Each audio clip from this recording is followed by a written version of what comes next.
Welcome to Virtually Amazing, the podcast for virtual assistants with me, Shelley Fishel of Tomorrow's VA and Joe Brianti of JLB Business Consulting. Each week we chat with amazing guest experts, all aimed at helping you grow your VA business. So sit back, grab a cuppa and tune in for a fun-filled episode. Welcome listeners to Virtually Amazing, the podcast for assistants. We are here today. It's the 13th of September. It's the first one that Joe and I are recording since our summer break. Now, I know there have been 2 episodes went live up to today, but we had those in our back pocket ready to go after the summer break. So now we are live back to our batch recording, which is really a rather nice feeling, isn't it, Joe? Yeah, absolutely. It's really nice to be back and catch up with each other and catch up with all our listeners. How was your summer? Well, my summer was a bit of a write-off, to be quite frank. I caught COVID. I had very big plans for the month of August, which is usually a quiet month work-wise, training-wise. I had a very busy July, and I was looking forward to a new program that I have in the planning. I've started to record some of the content for that pre-August. Our kids came to stay and then we caught COVID. Now, we didn't catch it from them. They actually caught it from us, which is a bit of a shame. But we were quite not very well. And I am 6 weeks on now since catching it. I came down with it the week of the 3rd of August. That was when I manifested symptoms, and I'm only just now, and it's the 13th of September, beginning to feel like my normal self. I have to pace myself a lot more. I've been very tired. So it was a bit of a washout, although very, very hot, my summer. What about you? You went on holiday. Yeah, I had 10 days in a little town called Sedbergh, and if you turn left out of the town, you end up in Cumbria in the Lake District. If you turn right, you go on the Tour to Yorkshire route. And on the way up, we met up with my sister for lunch, and we left the lunch, dropped my dad back home, and I got to Sedbergh, and there was a message from her saying, "We've all got COVID." And they'd had a positive test since we'd had the lunch. So we were very lucky that we were miles from anywhere. You could kind of walk out of your back door and you could just be on a mountain and there was just nobody around. So we were okay until we got tested and that was okay. But one thing we did find that I've always taken for granted here in London, getting shopping delivered. But it was just a bit tricky, but we got through it. We're all well and it was lovely. And the kids are back in school. Kids are back in school. You have to say it louder or our listeners can't hear you. The kids are back in school. So I'm yes. sure everybody's singing that at the moment. I'm sure everyone's singing that at the moment.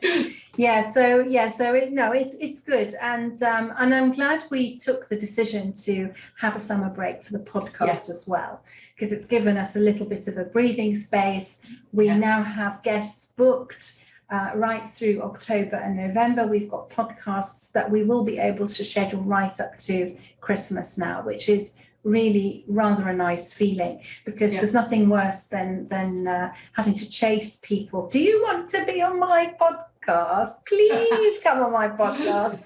And we are getting approached, which is really lovely. And listeners, if you'd like to be on the podcast, even though we have enough till December, there's next year to go, let us know if you'd like to be a guest. On the podcast page, there is a sign-up form.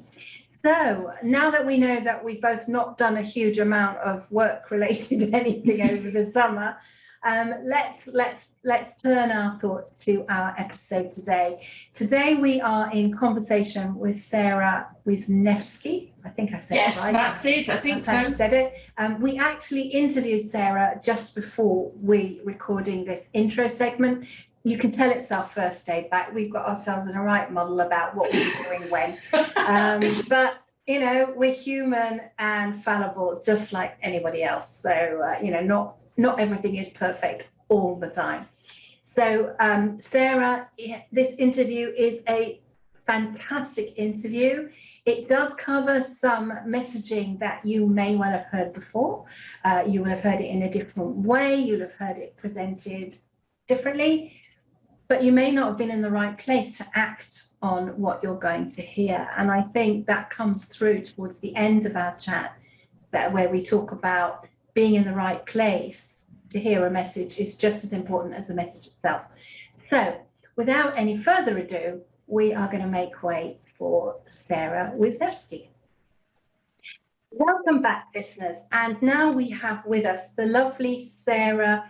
Now, I'm going to stop there and I'm going to ask you, are you Sara or Sara? Because I'm Sara. I'm Sara, yes. And can you pronounce your surname for me? So it's Wisniewski. Nowhere near as difficult as it looks. Wisniewski. Wisniewski. So we have Sara Wisniewski with us, who is all about helping mums who are coaches grow and run their businesses, which is phenomenal.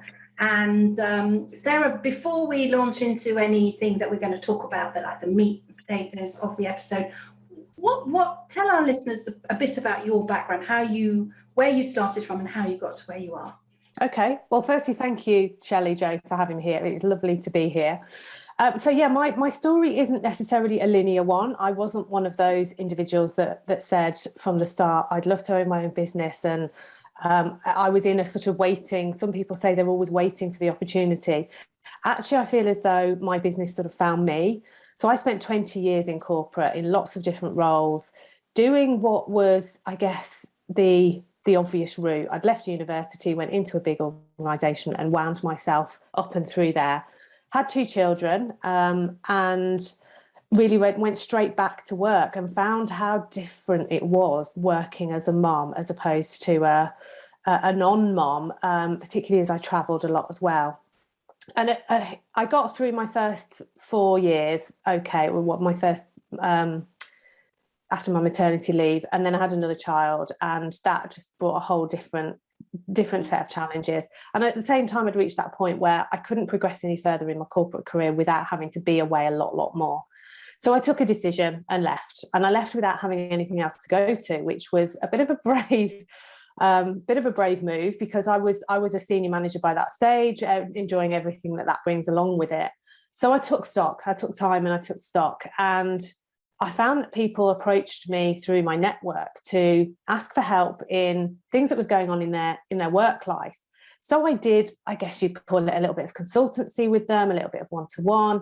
And then eventually my friend, a non-work related friend, said to me, so are you going to be a coach now?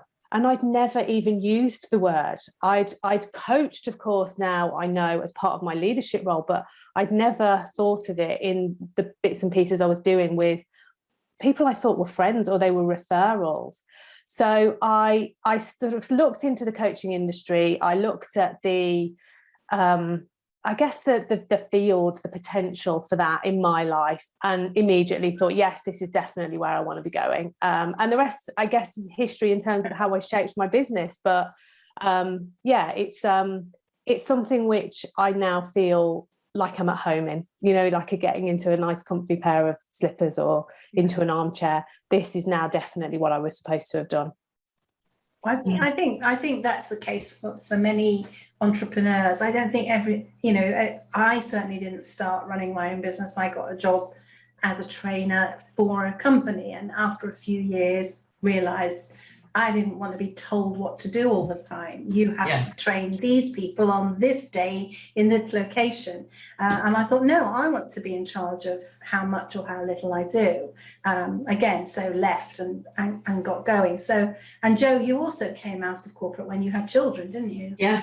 Yeah, I came out of corporate. I went back for a little while after having the twins, but it just wasn't working. And so totally understand your sort of story and your experience. Yeah, and I think a lot of our listeners will really resonate with that too, because a lot of if we look at the assistant role overall is quite broad, because you've got executive assistant and personal assistants in corporate, and then you've got virtual assistants who do the same job, but they will also run their own business. And it will resonate with a lot of virtual assistants who've come out of corporate. to start their own business, for the flexibility. You're right. And I think the recent changes to all of our lives through the COVID impact is allowing us to stop in and almost check in again with what it is we want. And if we'd managed to work and continue to work from home, then going back into the office feels like a real pull, doesn't it? And I'm starting to speak to people now who have seen the other side of actually having that flexibility and just simply not traveling. I mean, you're adding what can easily be an hour's travel onto both ends of the day can really impact you. It tires you out more.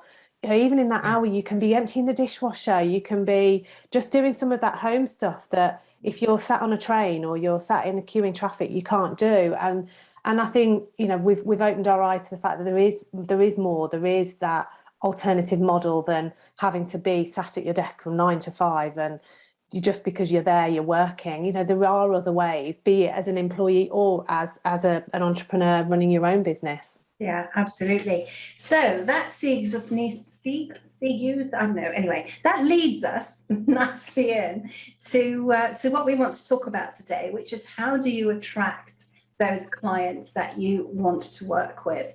And Sarah, you have, I know, a 3-step process or 3 actions that everyone needs to do. And as we all need clients all the time, because clients don't always stay with you forever and ever and ever, so you always need new clients, I am all agog to hear what they are. And this really has been developed over the time I've both grown my own business and then supporting others to grow theirs, because exactly as you say, clients are singly the lifeblood of any business, and having a method that you can feel really comfortable doing, because there are lots of people telling you about selling these processes. You know, do this. If you do this 10 times a day, then you're going to get clients. If you do this, then you'll get clients. Well, that might work for them, but you have to find a way that suits your personality. So I guess that's the caveat that I'm going to put across all 3 of these steps right now, that this is really around, these are some of the steps, but I want people to appreciate that they need to bring their personality and their own preferences into this process as well. I'm not for a minute saying, do follow this X, Y, Z to the letter and that's it, you're going to be flooded. You have to feel aligned with the way you're doing your own marketing and bringing those clients in. Otherwise, you're going to both attract people that aren't necessarily suited to you, and you're just going to feel a bit strange and out of body in doing some of these things. So your first step is understanding exactly who it is you want to work with. And it doesn't matter whether that is a kind of body of people or if it's one individual. What I always try and say is try and narrow it as closely as you possibly can down to a very, very small group of people. And the analogy that I love to bring this to life is, imagine you've got a stadium full of people, which when you've got social media in your hand, you effectively have at any one time. And there's all a total mix of people in that stadium. And you've got the stage, and you're able to ask a certain number of those people to sit down, because they're not your people. You're not being wrong in excluding them, but they're just not the people that you know that you can help at your best. So you might ask, I'd like the men to sit down because actually my preference is to work with women. So you start to lose those individuals. You might then say, I'm looking to work with people who run their own businesses. I'm looking for people who run their own businesses up to a certain size. I'm looking for people who are parents. I'm looking for people who provide a service-based business. I'm looking for people who do a product or a transactional business. So all of a sudden, all of these individuals who don't identify with that are out of the game. So when you've ended up with your stadium of people, you can then ask the few that are left standing to all stand in a line. So you've got one person right at the front and all the rest are behind. Now, you know they've got common ground now. So when you talk to the person right at the front of the line and you ask them then to pass the message on as to what you do, how you help people and how you can really make a difference in their life, you know that person you're talking to is going to be nodding, like Joe's nodding now. They're going to be saying, I totally understand what you're saying to me. And then they're going to pass the message on to the next person, and they're going to feel exactly the same because you've got that common ground. Now, when we stay in that generic, almost that sense of mind of, but I don't want to exclude anybody because I'm missing an opportunity, you become one size fits all. And anyone who remembers, I don't even know whether these even still exist. There was a period of time when you used to be able to buy a one-size-fits-all pair of jeans. Yeah. Now, that one-size-fits-all pair of jeans would look awful on a 20-year-old man and hideous on a 50-year-old woman. It never does. It never suits any one person, because one size never really truly does fit all. There's also more competition if you're in that one size fits all bucket, isn't there? Really? And you know, I'm sure you're going to say that, but if you're sort of talking to a specific person, they're more likely to buy from you. But also, just because you're talking to that particular person or client doesn't stop other people wanting to come and talk to you about your services either, does it? No, it doesn't. It really doesn't. You're right, Joe. And I think what happens is two things in that space. One is that if you're competing in that one size fits all, you end up with only one element which you can compete on, which is price. And then it's a race to the bottom, because everybody will start comparing one another. They'll undercut by 50p an hour, or they'll try and add on freebies that effectively still reduce the price overall. And you're not demonstrating your value. Whereas if you operate in a place where you are the expert, you are the authority in your subject, because you only work with that one type of person, it immediately elevates you in everybody's mind to say they totally get their thing. If I had the option to change my kitchen and I had no budget whatsoever, I would all day long go to somebody who was going to hand build me and handcraft everything out of the original pieces of wood to fit perfectly into my kitchen shape. I wouldn't go to a, off the shelf, here's a kitchen out of a box type solution, because we know we're going to get more. We're all automatically, if that person only serves that person, they're clearly an expert in what they do.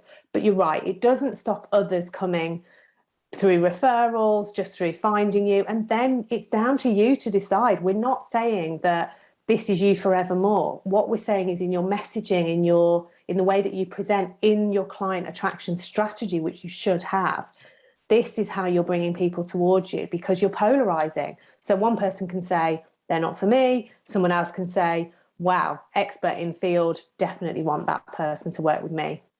Yeah. So once you've got your person in your line of people, that is who you keep in mind with all your messaging. So when you're writing a piece of copy to put into social media, when you're writing something onto your website, when you're doing a blog, however it is you turn up, you keep that person in mind. I like the concept of even giving them a name and talking to them as that one person, because you can imagine how they wake up now on a Monday morning. How are they feeling? Are they uplifted? Are they struggling? And then you weave in how it is you're going to help them to their solution. Yeah, I love that. I did an exercise quite a number of years ago now, called Needs, Likes, Wants, with a good friend who was a marketer person. And I ended up with 3 ideal clients. And they each had a name. I had a Wendy. She was the senior executive in the IT department. And I had Stacey, who was a PA in a big organization. And I had Lisa, who was a virtual assistant serving her own clients. And although the broad messaging to each of them is similar, it's not the same. So it does help to really narrow it down, definitely. Yeah, absolutely. Which leads me very nicely on to step 2, which is the what. So we've done the who. Now we really need to understand the what. What is it that they're looking to achieve by you being in their life? What do they need to change? What's the outcome? Because when we talk about the detail, and we get, particularly if you have a more technical or a complex solution that you support people with, what we're all really tempted to do is demonstrate our knowledge and our authority in our subject by frankly being a bit geeky about it and telling them all about the detail of how you can solve their problem. But actually, they don't necessarily want to know the nuts and bolts of the how. They want to know what the end result is for them. Another great analogy to demonstrate this is in the personal training, physical coaching field. So if you're somebody that helps a client lose weight, tone up, get fitter, if you told them that the process would be that they'd be weighing their food every day, they'd be weighing themselves every day, they would be achieving 10,000 steps as a minimum on a daily basis. They'd have to go to the gym 3 or 4 times a week, that they were going to have to work out to the point where they will look like a tomato and there's sweat pouring off them. Suddenly that feels really unattractive. If you told them in their messaging that the outcome was going to be that the clothes that are hanging in their wardrobe that at the moment feel really uncomfortable, or actually they just can't put on, are suddenly going to feel great on them. They'll stand taller. They'll feel amazing when they walk into a room of people. And when they see that friend they've not seen for 6 months, they're going to take their breath away. That outcome suddenly feels a whole lot more attractive than the process itself. But we're always tempted. We always do this. I see people selling programs, selling courses. It's the detail that they share, as opposed to, well, what does this mean to me? So it's not even. Sorry, I was going to say it's the what's in it for me. Yeah. Isn't it? You know, when I look at work, possibly working with you or whoever, it's like, well, what do I get from this? Yeah. I mean, yes, I can pay you some money and you can do X, Y, Z for me, but what actually do I get at the end of the time? And that's the point, isn't it? Yeah, and knowing that person makes a real difference to truly answering that question. Because in your example, Shelley, those 3 people, what Wendy wanted and is totally different to what Lisa wants. And you have to be really clear, because do you know what? Sometimes the clients don't know. You know, we have to be able to create that view for them and that picture of the other side. And particularly for people that work with clients who might be in a disrupted emotional state, they might be feeling that stress, that just almost not being able to see beyond where they are at the moment. By being able to paint that picture really graphically for them and in a very day-to-day way, it doesn't have to be high-end, convoluted. It might just simply be your day-to-day life can be easier. You might feel happy when you get up on a morning. You'll have a little bit more energy. You won't snap at the children at the end of the school day. Very real and relatable things that your solution is going to make a difference to. We're just simply relieving stress from somebody makes a difference to not just them, but the people in their surrounding life. So what I always get my clients to do is literally sit for a moment, being that person, imagining what their daily routine might look like at the moment while they're in a more struggle state, or dark, as I call it. I encourage people to go from a dark position into a light. So then you're the solution that is the light. Well, what does that light look like? How does it feel now? That sort of relief that, oh, this feels better, this feels good, because I know I've got this person on my team or in my corner, or I've made that transformation, and really painting the picture for them. You've got to be super clear on that, because if you can't paint that picture, they won't have the faith in you that you understand what it is you're really truly selling. And again, gives you that elevated authority. It makes you an expert in your field, and allows people to really trust you, which is ultimately the aim. Yeah, absolutely. That's really valuable, really, really valuable. It just made me think, I have a new client starting on Sunday, because where I live, Sunday is a regular working day. So we're doing a training session on Sunday afternoon. It's all around Microsoft Teams. And she said to me, I've read your website and I've read your LinkedIn bio, and we had a call about it. And I know you're the right person to help me, because it's all well written and it spoke to her.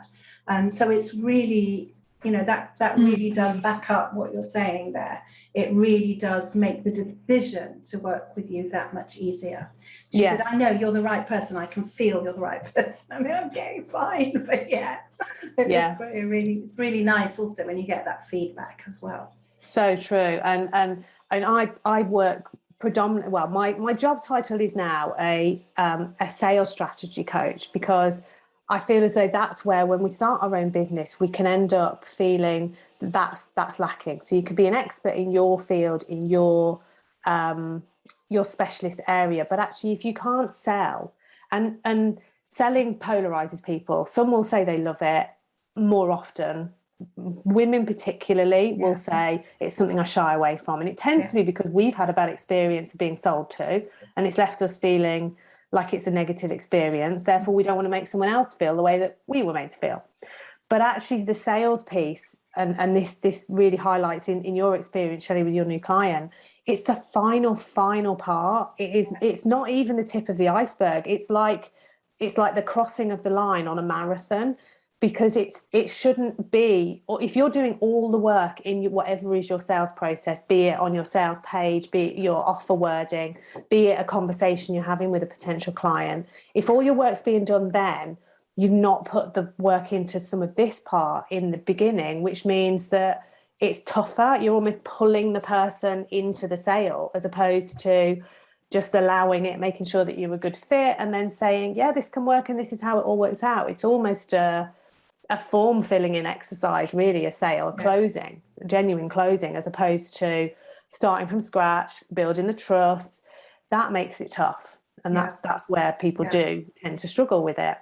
Yeah, and that's really key. I mean, my favourite ones have been where people have come to me, and it's not like, can you help us with this? It's when can you start? When can you do this for us? Because everything else up to that, they've got that sense before we talk, and then we have a chat, and then they're sold. And that's that. So the other thing that happens in that situation is they become a lot less price sensitive. Yes. Their decision is 9/10 made. It's almost then the final stage of, okay, come on then. And I've had every reaction, having had those conversations with people that have been an incoming inquiry. They say, right, I'm ready to work with you, but I really need to know the price. And it's really interesting to gauge where they've sort of decided in their mind. And they've almost got this nervousness about, you're going to be out of reach, and then you get one of two reactions. Either you get the, oh, heck, it's more than I expected, or, oh, wow, I thought you were going to say loads more.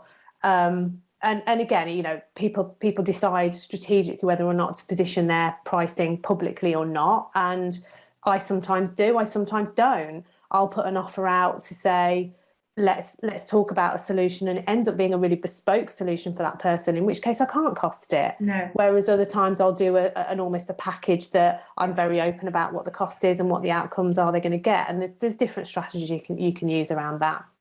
Yeah, this is so valuable, isn't it, Jo? I'm loving it. Hugely. I'm just absorbing it all. That's why I'm not saying much.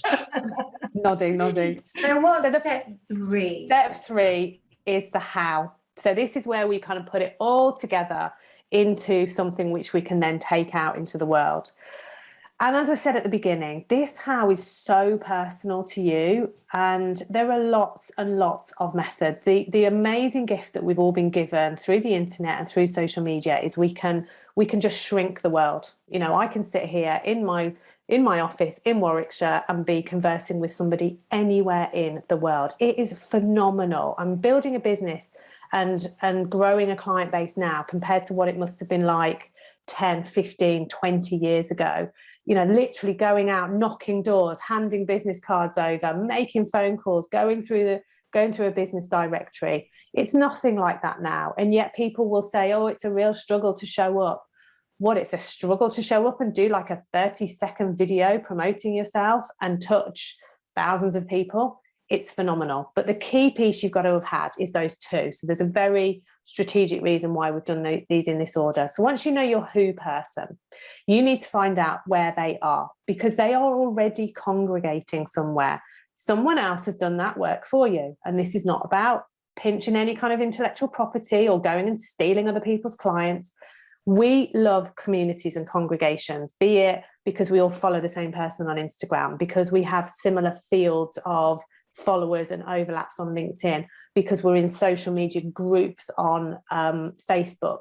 We love congregating. We love congregating to talk about spider plants. That's one group that was suggested to me recently. I don't own a plant other than the one behind me, but yeah, Facebook decided that I should maybe start getting into spider plants. People are congregating because of their interest in spider plants. There is no end to it. So once you know your person, you need to go to where they are. There is no point, and I love your graphic with your frog. The way that I describe it is, if you don't go out into the world to where they're congregating, it is like being in your house with all the windows closed and shouting with a megaphone. Yeah. What is the point? So you need to get your metaphorical sandwich board on, and you need to walk the streets of social media. But go to where you know they are. There is no point in just shouting into the wind, because that's both a waste of your time and effort. Go to where they are. Now, this is the bit where people say, yeah, but how do I find that out? Well, you know your person. We've established that. We've really established who that person is. So go to where they are. What brings them together? What's drawing them to want to find out more information? Are they following people that they believe they can learn from? And then when you know where they are, you go and you share your knowledge. You don't go with an agenda of, are they going to be my client? Oh, can I pinch them? Can I pinch them? Go and do your thing, because you're an expert in what you do. And the more we share, the more we give out. Therefore, the more we will be rewarded. There's a great visual of this that I saw talked through, where there's a pot with a spout at the top and then another smaller pot that comes off it.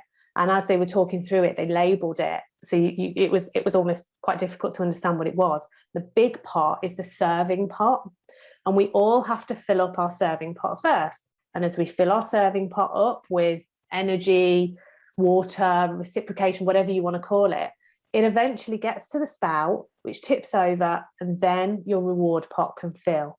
What you can't do is try and fill your reward pot by asking people to pay you unless you've served first. And so often when we start our own business, and I was totally guilty of this, I believed that I should be rewarded and then I would become successful. You need to be successful first. You need to be that person before you'll then earn the reward. And there's cases and cases of this where it's true. The classic is Jim Carrey, a multi-million-pound actor now. He was virtually bankrupt, absolutely on the breadline, working for nothing, just to trying to get some deals, working before he finally got his break. And he became successful and then rewarded for it. And he famously wrote himself £1 million check, future dating it, popped it in his pocket and said, right, that's my intention. I need to become successful and then I'll be able to cash that check. So we have to use that and wear that in our social media context as well. So go and give before you're expecting that reward, because there's a totally different energy behind that. Going and share is going to help people, will get you referrals, will get you known. You'll become that person who isn't that aggressive, salesy, oh, I can't get into a conversation with them because they're just going to sell to me.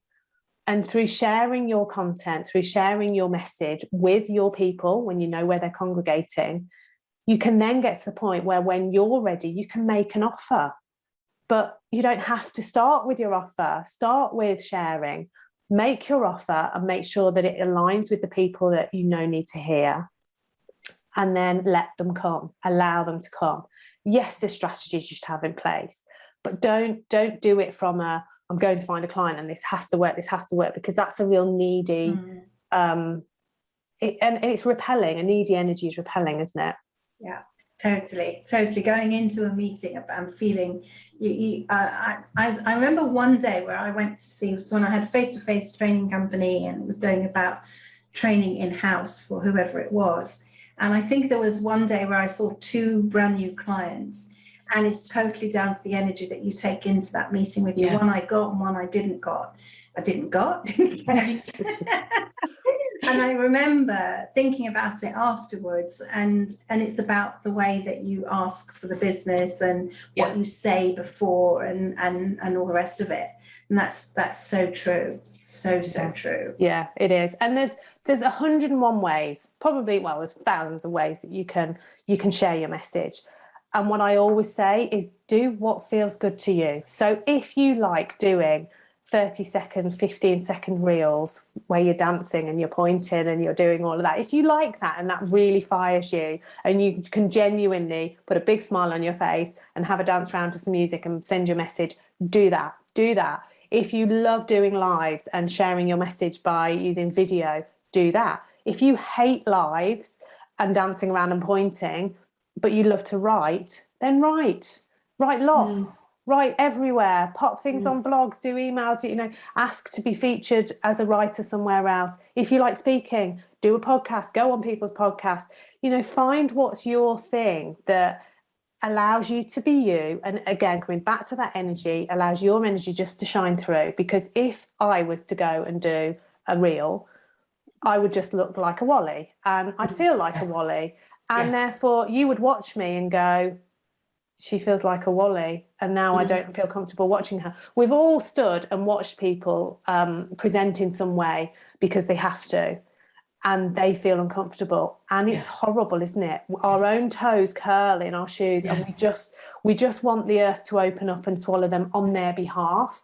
And it's no different through social media. Yeah, I was also going to just add into there, Sarah, it's not just about you delivering it feels uncomfortable, but if doing all of the jiggy dancing doesn't correlate to your business message and appeal to your client or your ideal person that we're trying to sell to, they might not see you in the way that you want to be perceived. And it's just because lots of people are doing the reels and the dancing and all that kind of stuff, it doesn't mean to say that you have to do that, particularly not if that's not where your client market is, because there's that element of it, isn't there? Yeah, absolutely. It's a real happy medium, I think, Jo, but you've hit the nail on the head. You have to go to where your clients are and be right for them, but it has to be right for you as well. But there's so few occasions when people have come to me and said, well, I really want to serve 15 to 18-year-olds. I know they're all on TikTok, but I hate TikTok. You tend not to. It's almost, you have a natural affiliation, connection with those that you want to serve. So it will tend to work. But just checking in that what it is you're passionately your preference is to do the reels, to do the TikTok. Is that where your ideal clients are? But it might be that your ideal clients are so niche that they are, but they're low in numbers. Yeah. So I connected with an accountant over the last 18 months who is the most non-accountancy person you'll ever met. And that's why I really liked them, because I'm not particularly mathematical. I've got a good commercial background to my kind of expertise, but I didn't want one of the sort of traditional stuffy accountant people, because I didn't feel like I'd be able to talk to them. So the way that she was marketing herself, although it was what's traditionally considered quite a straight-laced type subject, she was doing funky little videos and sharing all sorts of content-based stuff, but in a really fun way. So, that you can blend it, but absolutely go to where they are and show up how you want to show up, because really, truly, that's the way you'll be able to keep the consistency. Because the piece with this final step is it's not going to happen overnight. It won't just be one. You're going to have to include a client attraction element to your everyday work, pretty much.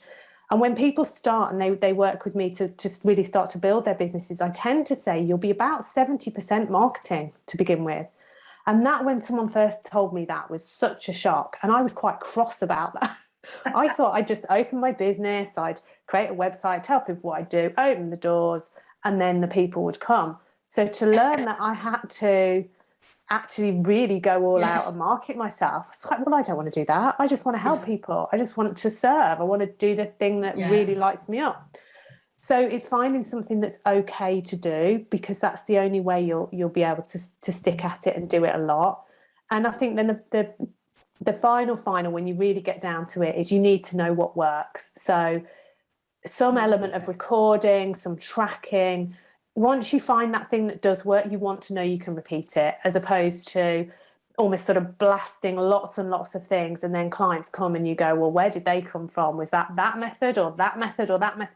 You want to ultimately be almost sort of testing a variety, but then narrowing down. And it might be simply that you can see that particular area gets more engagement, that works on that platform, but not on that platform. Tracking's the only way, which can feel a little bit dull, but you want to be able to really hone it. So actually your marketing becomes a lot less of your time, but it's really effective when you do it. Interesting, because Jo and I were talking before about tracking. We are at a loss as to how to track how successful the podcast is, apart from I can obviously see who listens, well, not who listens to it, I know which people have listened to it, but I know how many downloads it gets a week, how many downloads overall. But neither of us have got any idea of what business it may or may not have generated for us over the just over a year it's been going. So it's a really good point that you make. I'm not sure how to do that, apart from asking, where did you hear about us?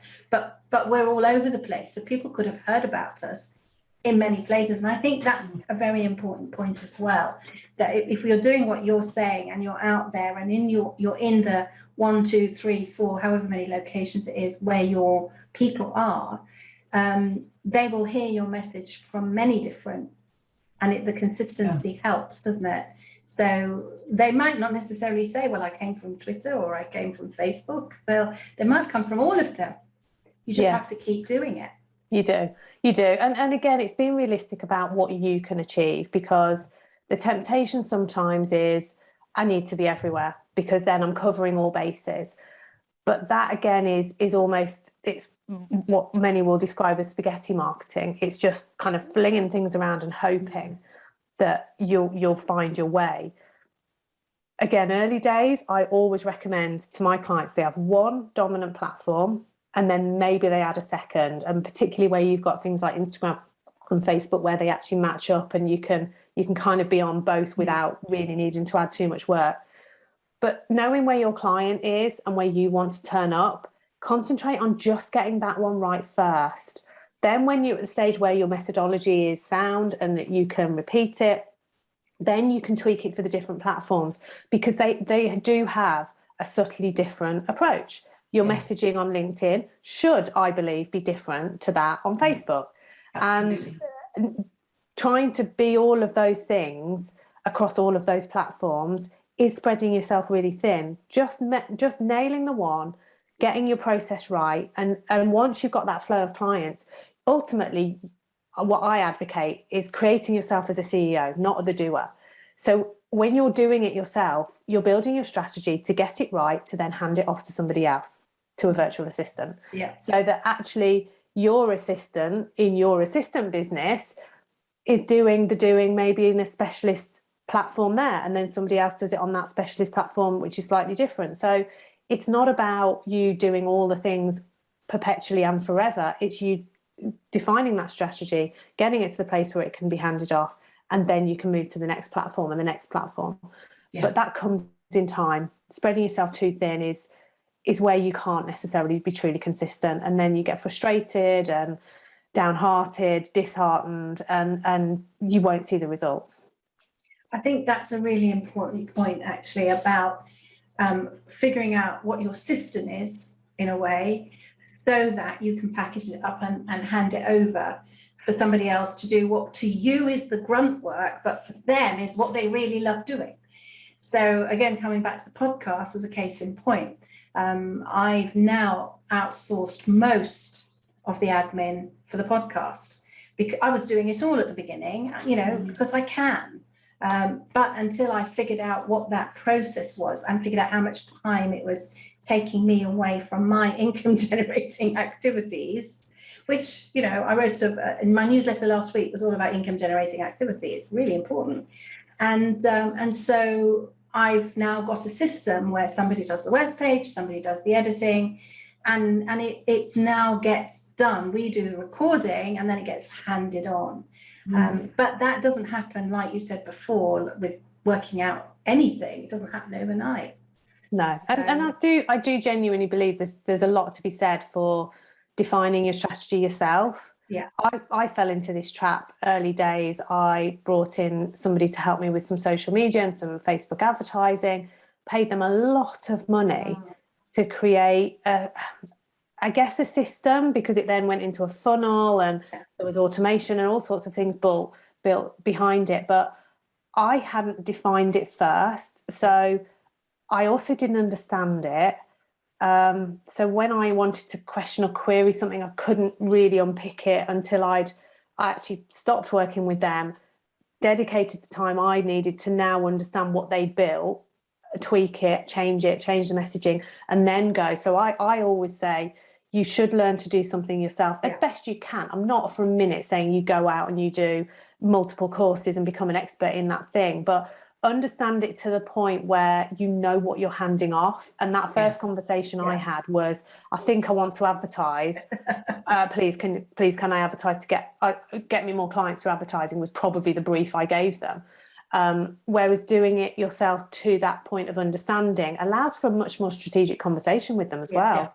Absolutely. And you'll have better respect both ways, I believe. But yeah, that comes a point. I mean, when we first start, we're always everything, aren't we? We're admin, we're CEO, we're marketing, we're serving, and gradually it's about finding which pieces can package really nicely as a standalone and give that to an expert. Then they'll be quicker, they'll be slicker, they'll have the perhaps expert knowledge to be able to enhance what you've already done, but at least you understand what it is they're doing for you. Yeah, I often say I think you can't ask somebody to do something if you don't understand what you are asking them to do. You know, it's like giving somebody some work to do and thinking, that's not going to take them very long. But in reality, you know, that could be a 2-hour job and you think it should take half an hour. But unless you've done it yourself first, you will be still mistakenly thinking it should only take half an hour when in reality, maybe it's somewhere in between. But yeah, I'm a firm believer in you should know before you hand over, just so that you can also give clear instructions. Like you said, give a good brief. Give a good brief. You mentioned video and reels. I'm kind of still reeling about reels, not really sure what they are, but never mind. I'm on Instagram, shelley.official on Instagram. You can follow me there as well. But but a lot of people shy away from video. I clearly don't, because I'm used to being in front of people. Joe, you don't do a lot of video, do you? For those who are listening and not watching on YouTube, Joe just pulled a lemon face, I'd call it. And I think video is great because it gets your personality out there. What's your take on that, Sarah? Well, we could cover an entire different podcast on the benefits of video, and I literally have presented a masterclass not too long ago on both the benefits of going live and a process of going live. I can't rave about video enough. Similar to you, I guess I've been lucky enough. I know I don't really necessarily like using that word, but I've been comfortable with video because I used to present quite a lot and got used to speaking in front of people. But it's really interesting the difference in how I show up on my live video now compared to when I started. And if I look back at effectively corporate Sarah presenting on a Facebook Live, I'd virtually got suited and booted. Yeah, and I used to present to conferences, to board directors. So I was trained very formally to stand up and present, literally physically stand up and present. So I brought all of that into my Facebook Lives, and I was very formal and very kind of precise and never colloquial, and I would never mention anything about my kind of personal life or my personality. There's a balance. I think we have to be genuinely ourselves as much as we can and allow ourselves to be that. Yeah. But it is really nerve-wracking. It's one of those that exposes us. We fear that our brain might not keep up quick enough with our mouth, and we won't know what to say. But do you know why that happens? Why we fear video? It's because we are truly having to be ourselves in every sense. Yeah. And that's what people want to connect with. There's far too much scripted, staged. You know, we are watching people on social media using auto cues and making them look like impromptu. Really? Yeah. You can use those. Oh gosh. Wow. Yeah. And then they are making them look like impromptu lives, but they are auto cued. There are people that have got, you know, way amounts of success from attempting to be natural, but they've been scripted to be natural because, you know, they're just not. They can't present comfortably. So whatever you see can feel natural, but it isn't. They're just very good at the way they've done it. So, you know, the beauty of using live video is that when you do turn up and be totally authentic, unscripted, maybe have a couple of notes just to to kind of keep you on track, you are immediately much more likable and connectable to your person. And there is nothing quicker to be able to see somebody, to look at their eyes, to hear their accent, to watch how they move when they speak, to hear their enthusiasm, all of those things. It's multiple times quicker to make a connection with somebody on a video than it is on a written post. Even voice, voice is huge. If someone sends an inquiry to me, I will voice note them back immediately. I'll just literally reply to their message in Messenger and record a voice note. Hi, great to meet you. My name's Sarah. Get the pronunciation for them, get that done, get that out of the way. It's really nice to connect with you. And the amount of messages that I will then get back and go, it's so nice to hear your voice. It makes a huge, huge difference. Wow. I hate scripting, and I have, as my listeners know, our listeners know, a range of online pre-recorded courses all around Microsoft Office topics. I don't script anything. And, you hear all my ums and ahs when they happen, or when I make mistakes. I don't edit the mistakes out, because I make mistakes like anybody would make a mistake. Oh, I didn't mean to click that cell in Excel. I should have been that one. And people need to, I believe people need to see that, and they need to see the real person who is presenting, or who they've paid their money to, in this case, if they're taking one of my courses. And I'm always I don't do these talk over ones. I'm always there in the picture, because I think it helps people connect. They're more likely to then go on and buy another course from me if the one they've had works and they need something else. But I think video is hugely important, and I think we are so fortunate or lucky in the age we live in, because 5 years ago we couldn't have done any of this. Even 5 years ago, we wouldn't have been recording this podcast this way. We wouldn't have been most people wouldn't have had the equipment to do it. And, the platforms that have sprung up, I just think it's amazing. Sarah, it's been an absolutely fabulous chat. I'm not going to say interview. Yes. No, and so much for all of us to take away from that. So thank you. Yeah. And even if our listeners have heard the same message, I know for myself, I have heard marketing messages, sales messages. This is one thing you could do. This is something you could do. You need this, you need that, you need the other. I've been in business for a long time now. Sometimes you need to hear it so many times and in so many different ways before you act upon it. Because all the other ways and all the other times didn't speak to you. And that particular person speaks to you.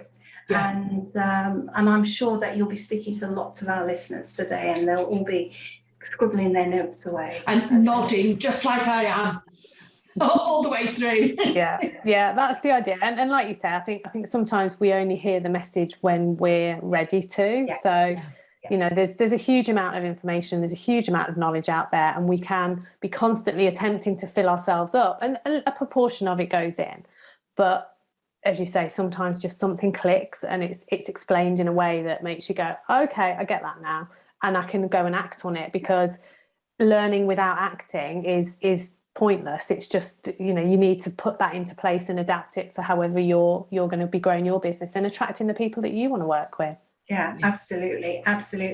So, listeners, Sarah's contact details will be on the webpage that goes with the podcast. This episode is going to be aired on I'm just looking at my spreadsheet on my other monitor for those watching on YouTube, on the 20th of September. We are recording it. Today is the 13th of September. So this is actually being recorded very close to when it goes out, which is unusual for us, but needs must. And we look forward to welcoming you. And maybe we'll do another podcast, Sarah, all about video.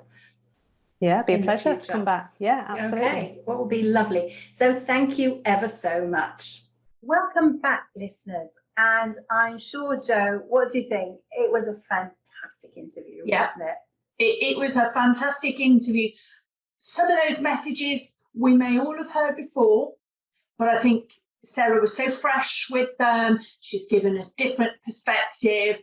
And I don't know about you, Shelley, but I'm going to have another think, because she's really made me think again about all the things that I think about. Video, who knows? Jo said video, ladies and gentlemen. Video is what Jo said.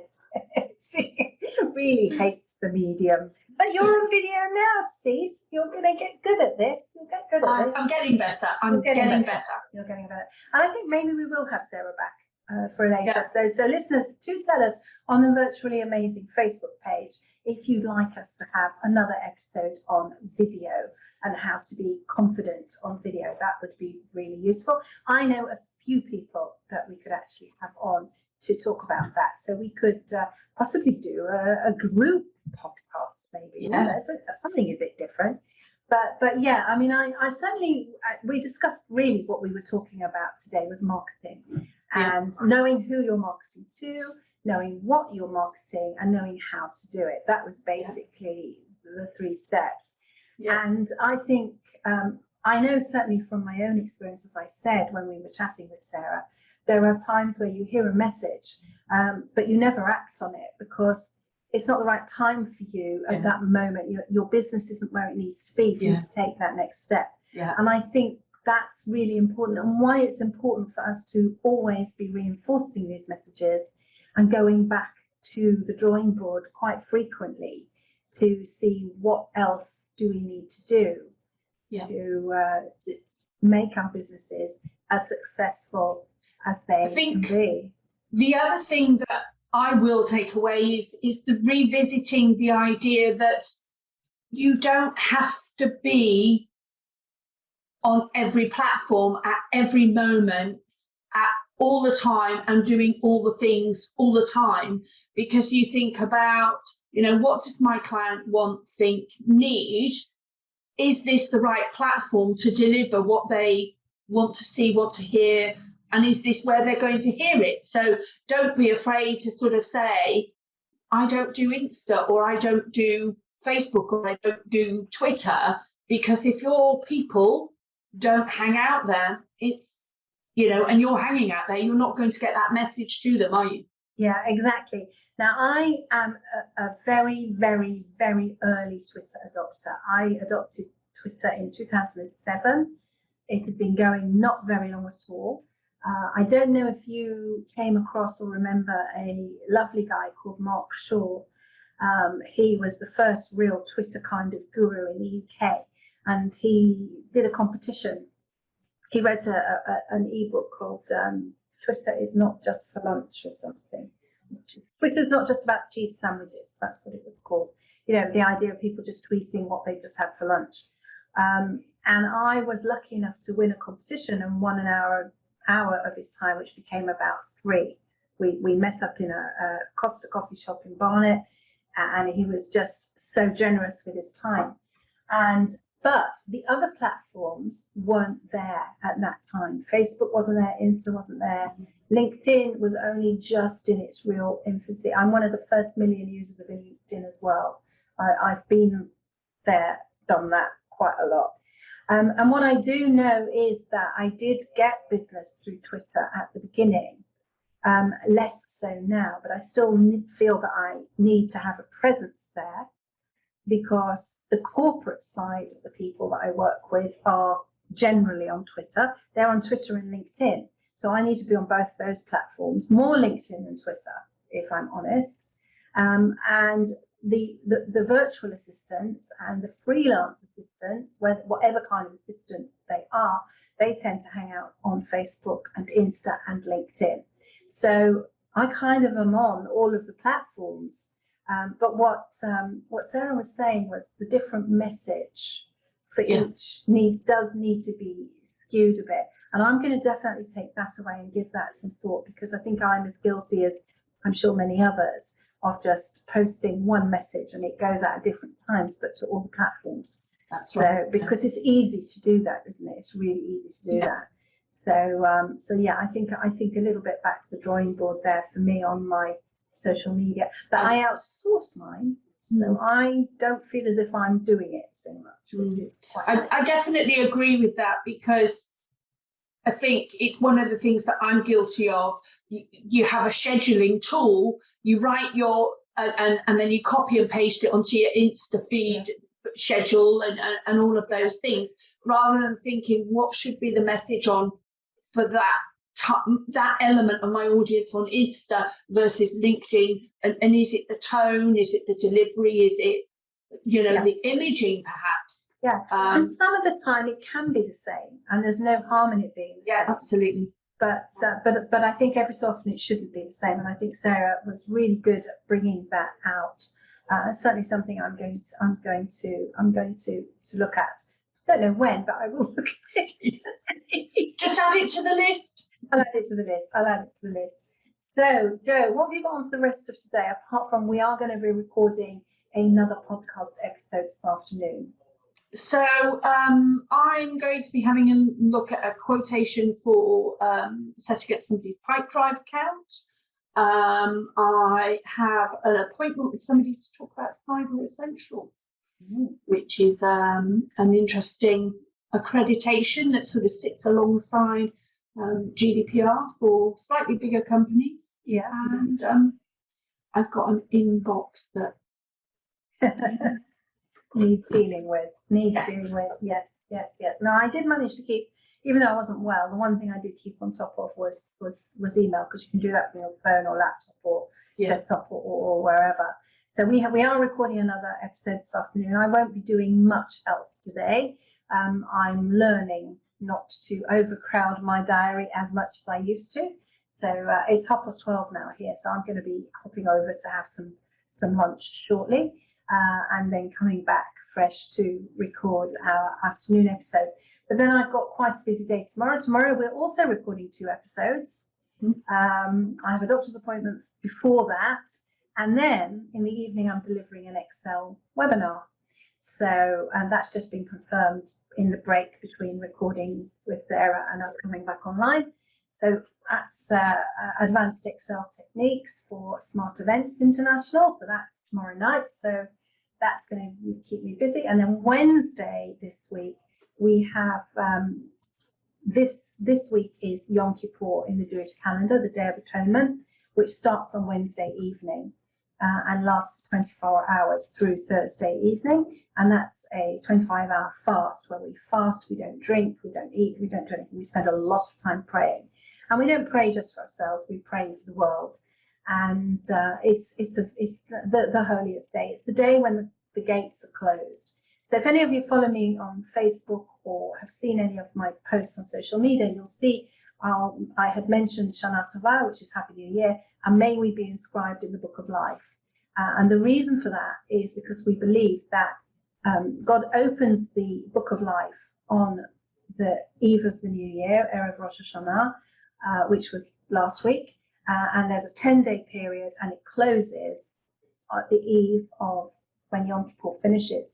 And you've got those 10 days of repentance, which is what they're known as, to really look at what you've been up to in the past year. How's your behavior been? Have you done all the charitable acts you could, should, would, all those things have done? Have you treated your family as well? Have you interacted with strangers? Your business dealings been honest? All of you look at all of that, and then work out what you can do better next year. So you can actually change. We really believe you can change the decree. So if a bad decree, if you've been, let's just make it simple. If you've been a really naughty boy or a really naughty girl and you shouldn't be here anymore, you can change that by your attitude in those 10 days of repentance. So it's quite an auspicious, busy week. Apart from that, I really don't like fasting, but I don't think anybody does. But it doesn't suit me, so I will most likely be at home most of Thursday. I may not get there, but it's a 20-minute walk there and back, and it's 29, 30 degrees. So I think I might just stay here in the air conditioning. But apart from that, on Wednesday morning, I have a session for ES Tech, which is a pre-recorded session. But I'm going to join that to be in the chat part of that to answer questions that come up. So quite a packed week, actually. Wasn't intentionally so, but that's how my life goes. What can I do? But nothing in the diary for Friday, and it's going to stay that way. So that's me for this week. So Jo, we are going to hook up again later this afternoon to record our next week's podcast episode. So listeners, thank you once again for listening to us waffle about all things whatever. And as ever, Facebook, you'll find Virtually Amazing, the podcast on Facebook. You'll find the podcast page on Tomorrow's VA, the website. The podcast itself is on all good podcast players. We're on Spotify, we're on Apple, we're everywhere. Do say hello. Please tell us what you're enjoying about the podcast. If you listen on an iPhone, if you're an Apple user, please leave us a review. It helps other people find us and also validates what we're doing. And we all like a bit of validation and feedback, don't we? Yeah, we do. Yeah, it's always good to get feedback. So we'd love to hear from you. What are we doing well? What could we do better? Is there anything you'd like us to talk about or guests that you'd like us to have? Let us know, because if you don't tell us, we can't do anything about it. Mm-hmm. And on that note, I think I'm going to say ta-ta for now and see you next week. You have been listening to Virtually Amazing, the podcast for virtual assistants with Shelley Fishel and Jo Brianti. We will be back with you again next week with yet another amazing episode. See you then.